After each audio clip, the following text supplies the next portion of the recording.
Selamat pagi Bapak, Ibu, dan Saudara yang terkasih dalam nama Tuhan Yesus Kristus. Salam, apa kabar semuanya? Saya berharap kita dalam keadaan sehat dan selalu dalam lindungan Tuhan kita Yesus Kristus. Marilah kita memulai ibadah pada hari ini. Kita siapkan hati, jiwa, dan pikiran kita untuk menghadap Tuhan. Mari kita saat teduh sejenak. Panggilan berbakti diambil dari Daniel pasal 2 ayat yang ke-20. Berkatalah Daniel, terpujilah nama Allah dari selama-lamanya sampai selama-lamanya, sebab dari Dialah hikmat dan kekuatan. Amin. Mari kita berdoa. Allah Bapa Surgawi, Allah yang kami panggil dan kami kenal di dalam nama Tuhan Yesus Kristus, puji syukur kami naikkan kehadirat-Mu ya Bapa, karena Kau sungguh baik dalam hidup kami. Saat ini kami bersyukur masih Kau beri kesempatan untuk berbakti dan beribadah di hari yang indah ini. Kami mohon penyertaan-Mu dari awal, pertengahan hingga akhirnya. Biarlah namamu saja yang dipermuliakan. Biarlah Roh Kudus yang memimpin sehingga ibadah kami berkenan di hadirat-Mu. Hanya di dalam namamu Tuhan, Tuhan Yesus Kristus, Gembala dan Juru Selamat kami berdoa dan mengucap syukur. Haleluya, amin. Kita akan memujikan pujian dari NP nomor 17, Maha Besar O Tuhanku.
Maha besar.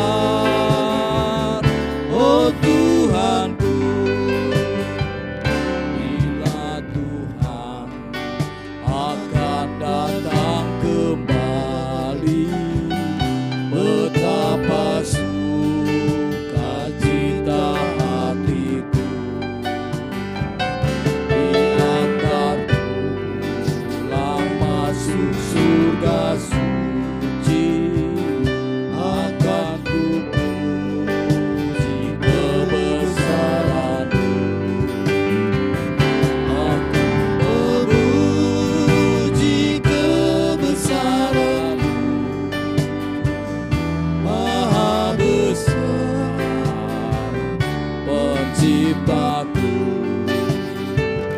Aku memuji kebesaran-Mu, Maha besar, oh Tuhanku.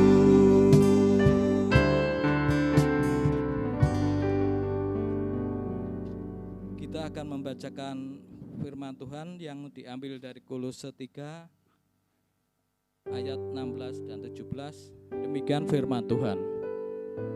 Hendaklah perkataan Kristus diam dengan segala kekayaannya di antara kamu, sehingga kamu dengan segala hikmat mengajar dan menegur seseorang akan yang lain, dan sambil menyanyikan mazmur dan puji-pujian dan nyanyian rohani, kamu mengucap syukur kepada Allah di dalam hatimu. Dan segala sesuatu yang kamu lakukan dengan perkataan atau perbuatan, lakukanlah semuanya itu dalam nama Tuhan Yesus, sambil mengucap syukur oleh Dia kepada Allah Bapa kita. Amin. Bapak, Ibu, dan saudara sekalian, kita akan mendengarkan kebenaran firman Tuhan yang akan disampaikan oleh Bapak Gembala Jemaat. Namun sebelumnya kita angkat sebuah pujian bagaikan bejana.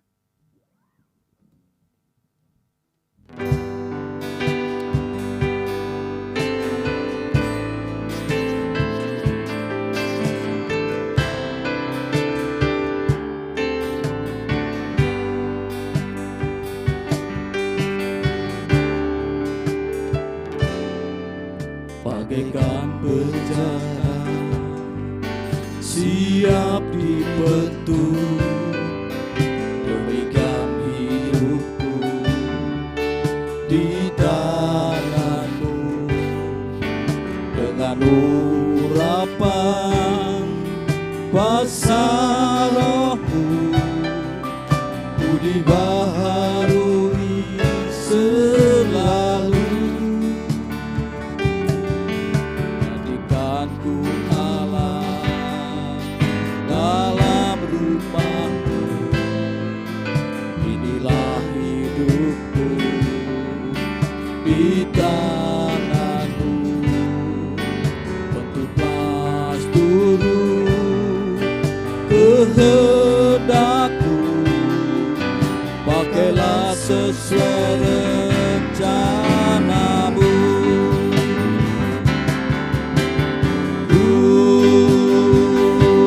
Seperti-Mu Yesus, disempurnakan selalu dalam segenap jalanku, memuliakan nama-Mu.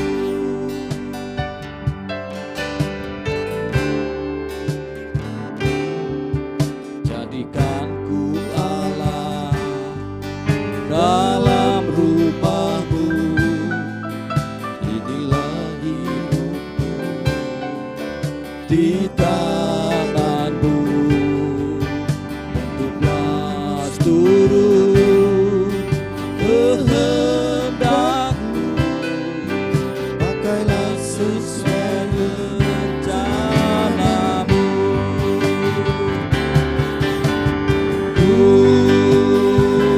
Mau seperti-Mu Yesus, disempurnakan selalu dalam segenap jalanku, memuliakan nama-Mu.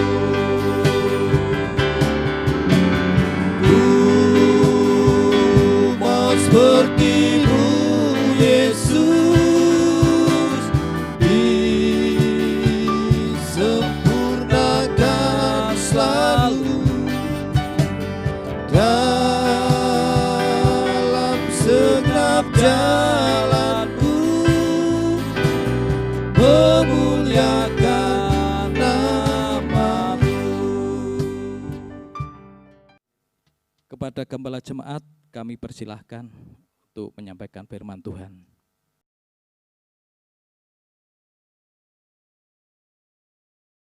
Selamat pagi, Bapak, Ibu, dan Saudara sekalian yang saya kasih dalam Tuhan Yesus Kristus. Apa kabar? Saya selalu mendoakan Bapak, Ibu, Saudara dalam keadaan baik dan sehat.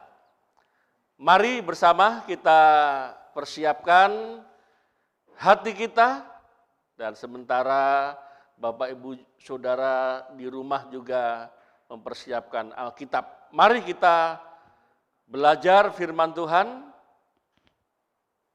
Mari kita berdoa mohon pimpinan Tuhan. Bapa di surga, kami datang kepadamu menaikkan pujian dan syukur kami karena Engkau masih memberi kesempatan kepada kami untuk berbakti bersama. Dan kami bersyukur kesempatan untuk belajar firman Tuhan.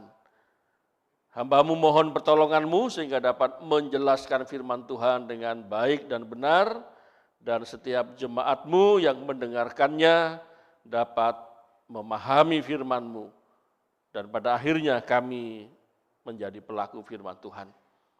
Di dalam nama Tuhan Yesus kami berdoa. Amin. Bapak, Ibu, dan Saudara sekalian yang saya kasih dalam Tuhan Yesus Kristus, mari kita membaca kitab Roma pasal 10 ayat 1 sampai 3. Demikianlah firman Tuhan. Saudara-saudara, keinginan hatiku dan doaku kepada Tuhan ialah supaya mereka diselamatkan. Sebab aku dapat memberi kesaksian tentang mereka, bahwa mereka sungguh-sungguh giat untuk Allah, tetapi tanpa pengertian yang benar. Sebab oleh karena mereka tidak mengenal kebenaran Allah, dan oleh karena mereka berusaha untuk mendirikan kebenaran mereka sendiri, maka mereka tidak takluk kepada kebenaran Allah. Bapak, Ibu, Saudara yang saya kasih dalam Tuhan Yesus Kristus, tema khotbah pada pagi hari ini adalah melayani dengan kenormalan baru. Melayani dengan kenormalan baru. Kerinduan hati Rasul Paulus kepada jemaat di Roma itu juga kerinduan Tuhan kepada kita hari ini sebagai jemaatnya. Firman Tuhan berkata, saudara-saudara, itu menunjuk kepada jemaat yang adalah saudara di dalam Tuhan. Apa yang menjadi keinginan hati dan doa Rasul Paulus kepada Tuhan ialah agar jemaat diselamatkan. Itulah kerinduan yang mulia di dalam kehidupan setiap orang percaya. Kita merindukan orang lain diselamatkan, dan bukankah itu menjadi ciri khas orang Kristen yang sudah diselamatkan? Hatinya selalu mengucap syukur karena Tuhan sudah selamatkan dia. Kerinduan hatinya adalah orang lain diselamatkan. Kemudian kerinduan hatinya untuk menambahkan pengetahuan kebenaran, sehingga dengan kebenaran itulah dia dapat menjalani kehidupan ini. Dia rindu dalam hidupnya selalu mengekspresikan kehidupan yang cinta kebenaran dan semakin membenci dosa. Jemaat yang dikasih mendidik murid-murid agar menjadi malas, itu kira-kira sulit atau mudah? Biasanya kan mendidik orang supaya jadi rajin ya. Ini kalau disuruh mendidik orang jadi malas itu berat atau susah? Berat atau mudah? Nah, berat juga kalau kita ngajarin orang jadi tidak disiplin. Padahal kita mempunyai idealis dalam diri kita, seseorang itu harus disiplin. Jadi seolah-olah itu mengajar sesuatu yang melawan diri kita sendiri. Bagaimana kalau mengajar murid supaya menjadi rajin? Atau susah? Juga susah ya. mereka untuk mendisiplin diri sehingga mereka menjadi pribadi yang mandiri. Jadi kesimpulannya, sama-sama susah kita mendidik orang. Mendidik orang untuk jadi jahat ya susah, mendidik orang jadi baik ya susah. Mengapa? Karena sama-sama mengeluarkan pikiran, tenaga, bahkan cucuran keringat dan air mata. Jadi kalau sama-sama susah, baiknya gimana? Ya mending kita mengajar untuk menjadi lebih baik. Memperlengkapi murid-murid yang bersemangat untuk belajar, itulah yang menyenangkan hati guru. Guru paling senang kalau mendapat murid itu yang bersemangat untuk belajar. Tetapi yang paling membahagiakan adalah pada suatu hari nanti, ketika sang guru sudah tua dan bertemu dengan murid-muridnya yang dulu diajar, lalu kemudian murid-murid itu menjadi guru-guru juga yang lebih. Itulah sebuah kebahagiaan. Nah, jemaat yang dikasihi Tuhan, berkaitan dengan melayani dalam kenormalan baru, ini menunjuk kepada satu tatanan baru di mana kita tetap mengobarkan semangat melayani Tuhan. Kata melayani, pelayan, hamba, di dalam kekristenan itu diberi nilai yang tinggi. Pada zaman perbudakan, yang namanya budak itu tidak ada harganya. Tetapi di dalam kekristenan, digunakanlah kata hamba, kata pelayan itu dengan satu nilai yang tinggi. Apalagi ditambahkan dengan melayani Tuhan. Ini sesuatu yang sangat mulia, sangat indah. Jadi berbahagialah orang yang menginginkan pekerjaan menjadi gembala pelayan Tuhan karena dia menginginkan pekerjaan yang mulia. Seperti yang saya jelaskan di awal bagaimana beratnya mendidik, bagaimana bahagia dan menyenangkannya kalau mendapat murid yang bersemangat dan murid di guru-guru yang hebat juga. Demikian pula juga dengan kerinduan hati Rasul Paulus pada waktu itu. Ketika dia melayani di Roma, dia beroleh kesempatan datang ke kota Roma, karena kerinduan hatinya dia ingin sampai ke Roma. Dalam doanya dia rindu mengunjungi jemaat di Roma. Dan puji Tuhan, rupanya Tuhan memakai proses persidangannya dia, akhirnya dia sampai ke Roma dengan pengawalan serdadu Romawi. Jadi gratis ya, enggak usah bayar. Ya, dikawal oleh tentara Roma karena dia sebagai tahanan. Dan kesempatan yang baik itu dia gunakan untuk memperlengkapi jemaat di Roma.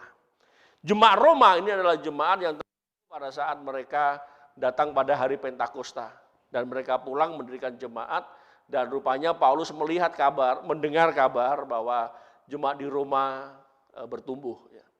Dan Paulus merindukan suatu saat nanti dia akan memperlengkapi mereka. Dan rupanya pada saat Rasul Paulus beroleh kesempatan untuk ke Roma dan dia rindu suatu saat nanti Roma yang menjadi pusat dunia pada waktu itu bisa menjadi pemancar kebenaran. Kerinduan Paulus. Itulah sebabnya mengapa kita harus mengobarkan semangat melayani. Melayani Tuhan dan melayani sesama. Dalam tatanan yang baru. Dalam satu semangat yang baru. Dalam satu kegairahan yang baru. Karena ketika seseorang mulai mundur, mulai menjauh dari tugas penata layanan, yang terjadi bukannya dia semakin maju, tapi secara kerohanian dia akan mengalami juga. Dan itu yang tidak diinginkan oleh Rasul Paulus.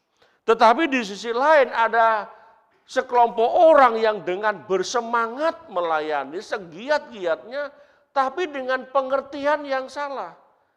Tapi dengan pemahaman kebenaran yang salah. Akhirnya apa? Akhirnya pelayanannya itu tidak memuliakan Tuhan. Dan bahkan itu juga bisa merusak. Dan itu yang tidak diinginkan oleh Rasul Paulus pada waktu itu. Dan juga sampai hari ini. Pelayanan kita kalau tidak memuliakan Tuhan, tidak berguna bagi sesama kita dan bahkan merusak jemaat, itu bisa berbahaya. Kita akan menjadi seperti guru yang sama-sama mengeluarkan segala tenaga daya upaya, tetapi hasilnya buruk. Beda kalau kita menangani murid-murid yang bersemangat untuk belajar.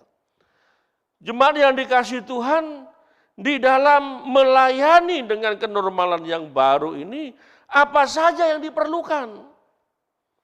Berdasarkan kitab Roma pasal 10 ayat 1-3, mari kita belajar apa yang Tuhan inginkan dalam pelayanan saya dan saudara.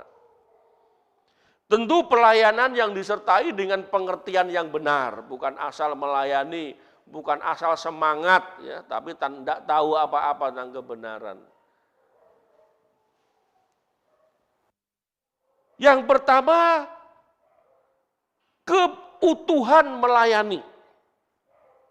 Jadi di dalam melayani dengan kenormalan yang baru, kita harus melihat ada sisi yang penting, yaitu keutuhan melayani. Saudara-saudara, keinginan hatiku dan doaku kepada Tuhan ialah supaya mereka diselamatkan. Apa yang menjadi dasar dari pelayanan saya dan saudara? Dasar pelayanan kita adalah Allah mengasihi kita. Sehingga kita melayani adalah kasih kepada Allah, kasih kepada sesama.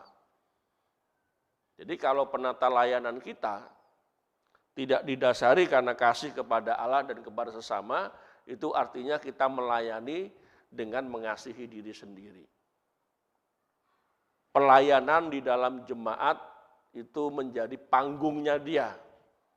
Sehingga dia begitu giat, seperti yang dikatakan di ayat 2, sungguh-sungguh giat melayani, tetapi tanpa pengertian dan tanpa kebenaran. Inginnya kebenarannya dia sendiri. Dan itu bukan menjadi dasar pelayanan. Pelayanan yang benar itu didasari dengan satu semangat bahwa dia mengasihi Allah dan mengasihi sesama. Lalu tujuannya apa dalam melayani? Tujuannya adalah keselamatan jiwa. Memang pelayanan kita tuh berdampak, orang bisa diringankan penderitaannya, orang bisa bahagia, orang bisa memuji kita, tetapi kerinduan hati Tuhan, seperti yang dikatakan di ayat 1, bahwa keinginanku dan doaku kepada Tuhan ialah supaya mereka diselamatkan. Tujuan dari pelayanan saya dan saudara itu adalah membawa orang itu untuk mengenal Kristus dan akhirnya dia diselamatkan. Pelayanan akan menjadi seperti tindakan kasih yang biasa saja. Ya, orang terima, senang, selesai. Enggak. Tetapi kalau mau dia mengalami satu kelimpahan hidup, satu hidup yang berkelimpahan, pelayanan kita itu harus membawa seseorang untuk mengenal Kristus. Akhirnya dia sadar akan dosa dan percaya Yesus. Injil diberitakan.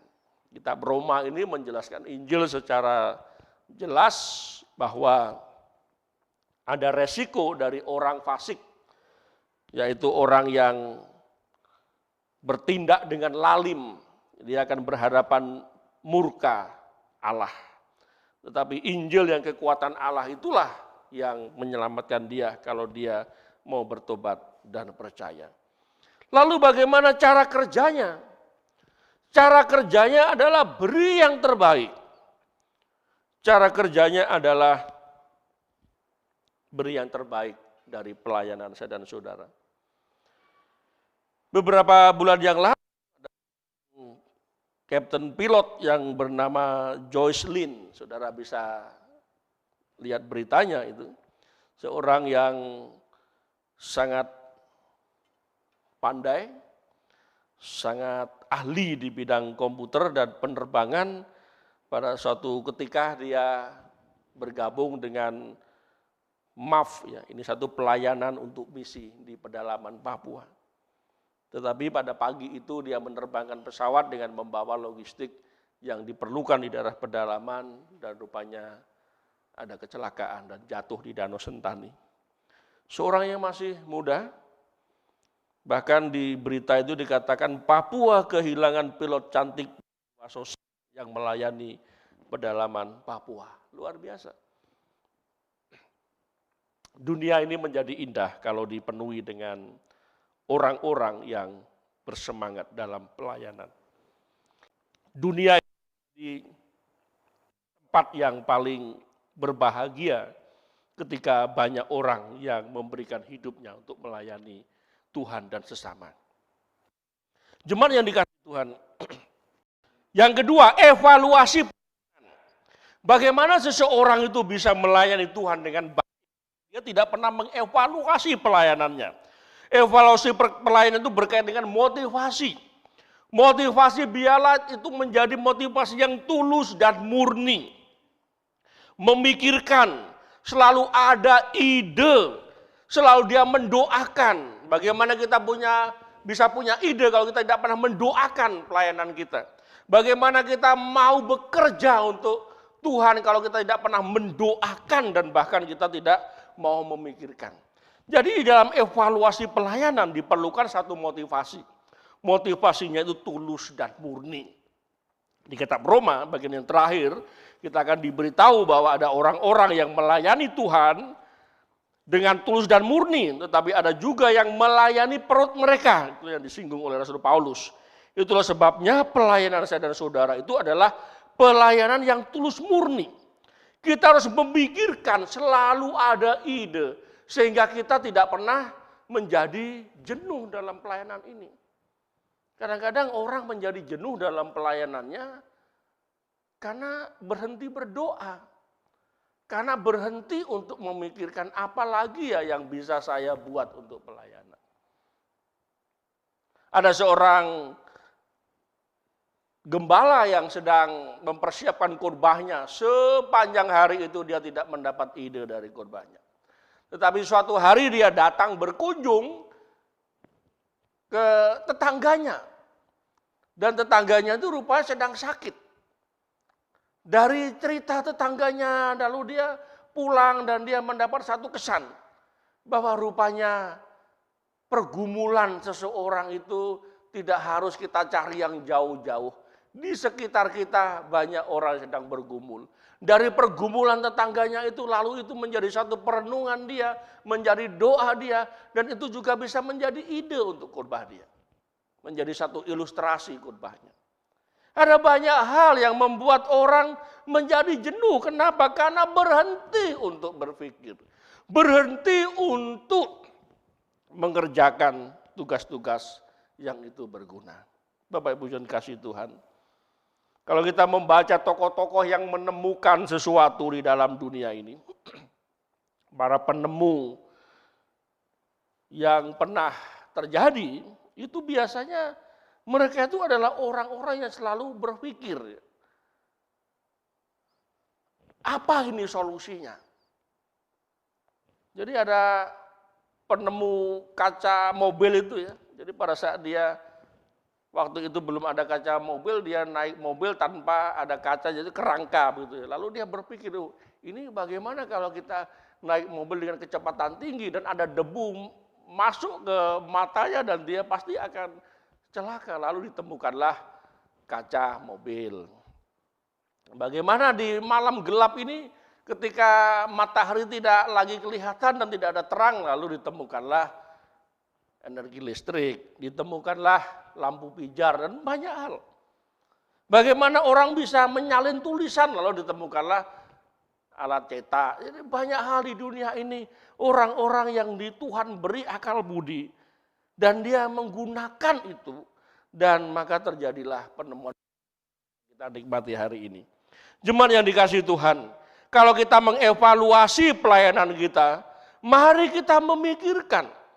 Di dalam memikirkan itu kita mendoakan. Di dalam mendoakan itu kita akan ketemu ide yang baru, yang menyegarkan.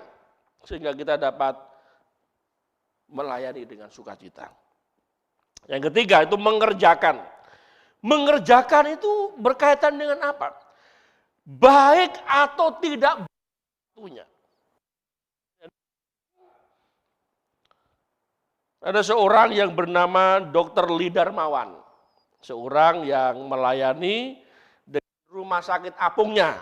Dia menggunakan kapal, dia masuk ke daerah-daerah yang jauh jangkauannya dari rumah sakit.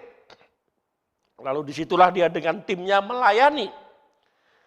Baik atau tidak baik waktunya, ketika ada panggilan, ketika ada tolong kami, mereka segera datang.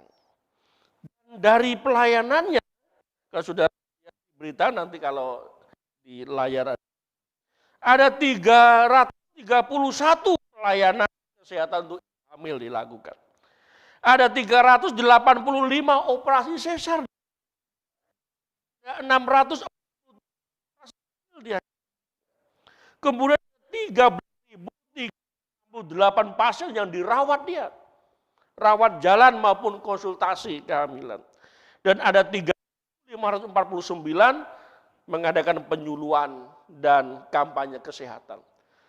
Jadi Bapak Ibu sudah dikasih Tuhan Yesus, di luar sana ada banyak orang dengan hati yang mulia, dengan pikirannya yang luhur, dia memberikan pelayanannya yang terbaik. Jadi pelayanan tidak hanya dibatasi di dalam tembok gedung gereja ini. Inilah sebabnya di dalam melayani dalam kenormalan yang baru ini, kita yang sudah kenal kebenaran, kita yang sudah terima berkat Tuhan, saatnya kita pergi keluar, tunjukkanlah pelayanan kita. Di daerah suku Anak Dalam ada seorang Butet Manurung yang melayani anak-anak suku Anak Dalam. Melayani dengan mengajar, membaca, menulis, dan menunjukkan satu peradaban baru dalam kehidupan mereka. Jadi di luar sana, ini baru beberapa yang kita tahu. Nanti saudara bisa cari sendiri. Ada banyak tokoh-tokoh yang mengabdikan hidup mereka untuk pelayanan yang itu menjadi berkat bagi masyarakat. Ada orang yang juga yang terbeban. Itu di sepanjang Kali Ciliwung itu yang sering mendatangkan banjir ke Jakarta itu. Ada orang yang dengan sukarela itu menanam bambu dengan tujuannya jangan sampai Kali Ciliwung itu lebih menyempit. Ditanami bambu supaya tidak kena air dan terjadi banjir yang besar. Belum lagi di daerah-daerah lain ada seorang pilot yang dengan rela membuka rumahnya untuk menampung anak-anak. Banyak hal di luar sana. Sebenarnya kalau kita mau membuka mata kita dan melihat keluar, banyak orang-orang dengan segala tugas dan tanggung jawabnya mempunyai panggilan untuk melayani. Ada orang-orang yang terbeban untuk melayani anak-anak jalanan. Ada melayani pemulung, banyak hal di luar sana. Jadi kalau kita tidak mau ketinggalan, maka kita akan merasa anugerah Tuhan yang sudah kita terima itu kita tidak gunakan sebaik-baiknya. Itulah sebabnya mari kita gunakan kenormalan baru ini benar-benar kita jadi normal. Ya. Dulu nggak normal kali ya. Menjadi normal untuk melayani. Dengan apa? Dengan satu dasar yang jelas. Bahwa dasarnya itu kasih kepada Allah dan kepada sesama. Kemudian tujuannya itu sudah jelas. Bahwa tujuannya itu adalah keselamatan jiwa. Cara kerjanya adalah beri yang terbaik. Lalu kita disuruh evaluasi setelah kita melayani. Bagaimana motivasinya? Bagaimana agar terjadi kesinambungan? Oh, dia mendoakan, dia memikirkan, lalu dia mengerjakan. Mengerjakannya bagaimana? Apakah nunggu semuanya baik-baik saja? Oh tidak. Seorang yang memiliki semangat untuk melayani Tuhan dan sesamanya, mereka akan lakukan baik atau tidak baik waktunya. Rasul Paulus memberi nasihat kepada Timotius, beritakanlah firman baik atau tidak baik waktunya. Jangan tunda. Kadang-kadang kalau ditunda, akhirnya kita menyesal. Ya. Terkadang kalau kita mendengar berita ada yang sakit, ada yang diopnan di rumah sakit, lalu kita, wah nantilah kita besoknya, ya, nggak taunya sudah keburu meninggal, akhirnya kita menyesal. Padahal belum ketemu lagi dengan dia. Jadi baik atau tidak baik waktunya, mari kita gunakan untuk melayani. Lalu bagaimana dengan buah pelayanan, Bapak Ibu Saudara Tuhan? Di dalam ayat 2 dan 3 ini sebenarnya Rasul Paulus memberikan satu teguran, ya, bahwa di Roma ini ada sekelompok orang yang menyusup di dalam jemaat yang mereka menggunakan pelayanan itu dengan salah. Kenapa? Karena mereka melayani dengan semangat yang berapi-api tapi tanpa pengertian, tanpa pengetahuan kebenaran.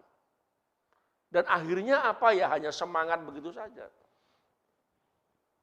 Yang benar itu kan mengetahui, lalu merasakan, lalu bertindak kan dalam hidup ini.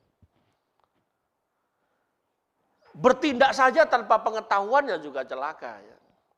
Tahu saja tanpa bertindak juga akhirnya jadi kepala besar, mulut besar, tangan dan kaki jadi kecil, nggak pernah melayani. Jadi harus kompak di sini. Semakin kita tahu, semakin kita giat bersukacita melayani. Dulu sebelum saya bisa berenang, selalu kalau diajak ke kolam renang, wadah, ndaklah dingin katanya, ndak tahan katanya. Sebenarnya itu ada alasan tersembunyi. Kenapa ndak bisa renang? Ya cuma hanya terapung gitu saja. Tapi ketika saya sudah bisa berenang, sudah dikasih Tuhan, itu saya sampai 3 jam saya tahan itu berenang. Kenapa? Ya karena bisa. Nah kadang-kadang di dalam jemaat kita juga perlu menyadari itu. Mengapa kok kadang ada orang yang disuruh melayani alasannya macam-macam. Jangan negatif thinking dulu. Siapa tahu dia memang tidak bisa gitu ya. Harus ada penilaian seperti itu. Jadi jangan sampai kita salah menafsirkan, wah ini tidak mau karena dia ini malas, lalu kita menghakimi dia orang yang malas dan sebagainya. Nanti ditambah lagi lalu kita katakan nanti kamu kena kutuk Tuhan gitu, ini bahaya lagi ya. Yang kita perlu teliti, perlu selidiki. Kenapa kok dia tidak mau? Ya mungkin tidak bisa. Ya kayak tadi saya renang tadi, karena saya tidak bisa ya. Ketika diajak renang lah, malas lah gitu, yang kedinginan lah, yang apalah, yang tidak punya baju renang lah. Ternyata ketika saya bisa, juga bisa beli baju renang dan bisa beli mengusahakan untuk bisa beli kacamata renang dan akhirnya ada jadwal renang yang rutin. Jadi rupanya ketika dia bisa, ketika kita bisa, maka kita akan dengan mudah untuk mengerjakannya. Nah, jemaat yang dikasih Tuhan, di ayat 2 itu dikatakan bahwa sebab aku dapat memberi kesaksian tentang mereka bahwa mereka sungguh-sungguh giat untuk Allah tetapi tanpa pengertian yang benar. Kemudian ayat 3, sebab oleh karena mereka tidak mengenal kebenaran Allah dan oleh karena mereka berusaha untuk mendirikan kebenaran mereka sendiri, maka mereka tidak takluk kepada kebenaran Allah. Dari yang negatif ini, mari kita melihat sebenarnya apa yang Tuhan mau. Yang Tuhan mau adalah giat melayani harus terjadi. Ya. Di ayat 2 ini kan Rasul Paulus menyinggung yang nggak benar tadi ya. Pelayanannya giat tapi tanpa pengertian. Nah, sekarang kita balik. Seharusnya kita melayani dengan giat. Dan seharusnya pelayanan kita juga ditunjang dengan pengertian yang benar. Ditunjang lagi dengan kebenaran yang dari firman Tuhan, bukan karangannya sendiri. Nah, ketika itu terjadi, maka kita akan memiliki buah pelayanan. Buah pelayanan itu apa dalam kehidupan saya dan saudara? Buah pelayanan yang paling indah itu adalah terjadinya kesinambungan. Kesinambungan apa? Orang-orang yang sungguh-sungguh giat melayani Tuhan dengan pengertian yang benar dan dengan hidupnya yang benar. Jadi buah pelayanan kita itu adanya orang-orang yang berkesinambungan. Seperti Tiongkok itu kan atlet bulu tangkis itu kan berkesinambungan ya. Jadi ini jagoannya ini udah pensiun nanti muncul lagi. Ini muncul tidak sendirian, di belakangnya masih antri banyak atlet yang menunggu. Nah, kita rindukan pelayanan di dalam jemaat kan juga seperti itu. Pelayanan kan bisa kita sebarkan hingga sampai menembus keluar dari tembok gedung gereja. Ada jemaat yang dengan profesinya masing-masing, sementara dia mengerjakan apa yang Tuhan tanggung jawabnya, dia juga bisa menggunakannya untuk melayani Tuhan dan sesama. Nah, tadi berkaitan dengan cara berpikir. Ada orang yang berpikir melayani itu kan harus di dalam gereja. Akhirnya dia di luar menunjukkan bahwa dia pribadi yang bersemangat melayani Tuhan. Kalau kerjaannya itu ya itu saja ya. Jadi habis kerja pulang di rumah udah selesai tidur lalu besok lagi gitu aja, begitu terus kerjanya. Baru masa pensiun, ternyata sudah banyak waktu yang dia abaikan. Seharusnya dia bisa gunakan keahliannya pada waktu itu untuk melayani banyak hal. Melayani Tuhan, melayani sesama dengan berkarya dengan bagus. Nah, di dalam perjalanan sejarah kekristenan ini juga ada sekte-sekte yang mengerikan. Buah pelayanannya ada juga, tetapi buah pelayanannya itu adalah kekacauan. Jadi ada sekte-sekte itu yang jadi ujung-ujungnya itu membawa kepada pengikutnya itu kepada aksi bunuh diri. Karena menganggap kiamat segera datang, lalu dia kumpulkan hartanya, lalu dia tempat lalu sama pemimpinnya dikasih racun lalu mati bareng begitu. Ini bahaya sekali. Itu artinya apa? Dari apa yang kita kerjakan itu bisa mempengaruhi banyak orang. Buah pelayanan kita itu juga bisa berpengaruh baik, juga bisa berpengaruh buruk. Sama-sama kita mengeluarkan energi. Sama-sama kita menghabiskan bahkan keringat sama tetesan air mata. Kita akan pilih yang mana? Apakah kita mau menghasilkan buah pelayanan yang membawa kepada kebinasaan? Atau menghasilkan buah pelayanan yang akan ada orang-orang yang berkesinambungan untuk mengerjakan pekerjaan yang memuliakan Tuhan. Jemaat yang dikasihi Tuhan, bagaimana sikap kita di dalam melayani Tuhan dan sesama? Apakah kita masih memiliki semangat melayani Tuhan dan sesama? Atau kita sudah nggak peduli lagi? Ini sebagai evaluasi kita. Apakah kita mau meningkatkan kemampuan kita sehingga kita siap sedia ketika kita melayani Tuhan? Bagaimana jemaat di dalam kenormalan baru ini kan seharusnya benar-benar kita mengikuti tatanan yang baru. Tetapi di dalam tatanan melayani pekerjaan Tuhan dan sesama. Apakah kita bersedia untuk melayani Tuhan dan sesama dengan segenap hati, dengan segenap akal, budi, dan kekuatan kita? Kiranya kita semua menjawab, kami bersedia. Ini kesempatan yang baik untuk memberikan yang terbaik dari kehidupanku, melayani Tuhan dan sesama. Kiranya Tuhan memberkati kita. Amin. Mari kita berdoa. Bapa di surga, firman-Mu sudah kami dengarkan dan tugas tanggung jawab kami adalah melaksanakan firman-Mu. Di dalam nama Tuhan Yesus kami berdoa. Amin. Firman Tuhan yang sungguh memberkati kita.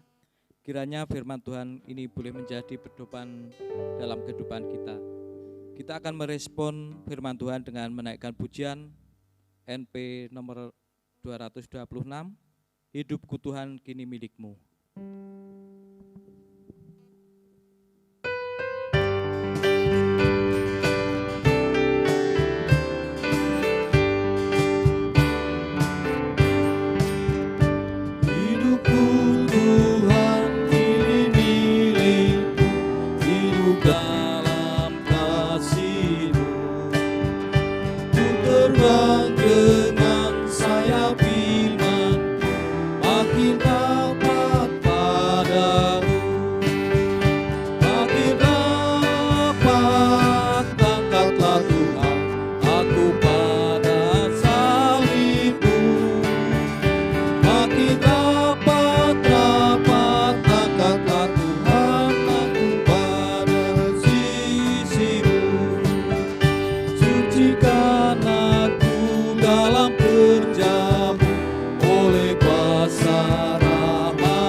dipimpin oleh Bapak Gembala Jemaat. Jemaat yang dikasihi Tuhan, rangkaian kebaktian sudah kita lalui dan kita akan mengakhiri kebaktian ini dengan berdoa. Mari kita berdoa. Bapa surgawi, kami bersyukur rangkaian kebaktian sudah selesai. Hamba memohon berkatilah jemaat-Mu dalam pergumulan hidup, dalam banyak tantangan dari kehidupan ini. Berikanlah iman yang teguh. Berkatilah dari setiap usaha dan pekerjaan jemaat-Mu. Sehingga dari setiap rezeki itulah dapat mencukupi segala keperluan tiap-tiap rumah tangga. Bapa di surga, kami menyerahkan 1 minggu ke depan ini, supaya hidup yang kami jalani adalah hidup yang menggambarkan bahwa kami orang Kristen yang sudah dimerdekakan. Sehingga kami mengerjakan tugas-tugas yang mulia dari kehidupan ini, yaitu menyaksikan kebaikan Tuhan, melayani Tuhan, dan kehadiran kami menjadi berkat bagi sesama kami. Bapa di surga, berkatilah seluruh jemaat Doria Kayen. Kiranya kami semuanya menjadi jemaat yang terus berdiri teguh di atas kebenaran. Jemaat yang dikasihi Tuhan, kiranya berkat yang bersumber dari Allah Bapa di surga, kasih setia dari Tuhan Yesus Kristus, dan persekutuan Roh Kudus menyertai kita dari sekarang sampai selama-lamanya. Di dalam nama Tuhan Yesus Kristus, kami mengakhiri kebaktian kami ini. Amin.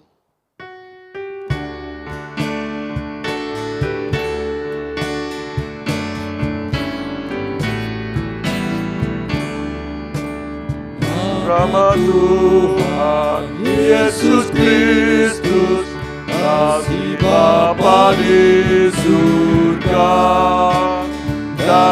karunia Roh Kudus, kiranya tetap serta.